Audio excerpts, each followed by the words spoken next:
Bollinger Bands are a widely popular technical analysis instrument. Created by John Bollinger in the early 1980s, Bollinger Bands consist of a band of three lines which are plotted in relation to security prices. The line in the middle is usually a simple moving average, SMA, set to a period of 20 days. The type of trend line and period can be changed by the trader. However, a 20-day moving average is, by far, the most popular. The SMA then serves as a base for the upper and lower bands. The upper and lower bands are used as a way to measure volatility by observing the relationship between the bands and price.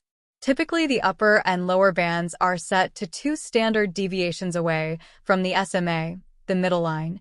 However, the number of standard deviations can also be adjusted by the trader.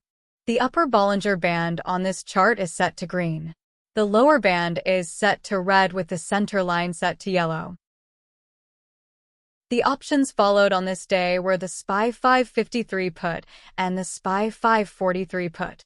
The positions were entered when a 3-minute candle closed below the opening day range between 552 support and 554 resistance.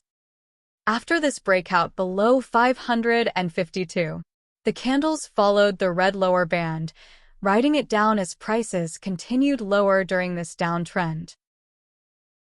At noon, SPY traded sideways as it tested 544 support and also tested the strength of the 20 MA resistance.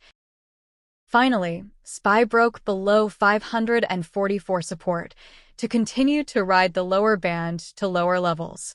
SPY tested the 20 MA again at the 542 resistance level but failed to break through.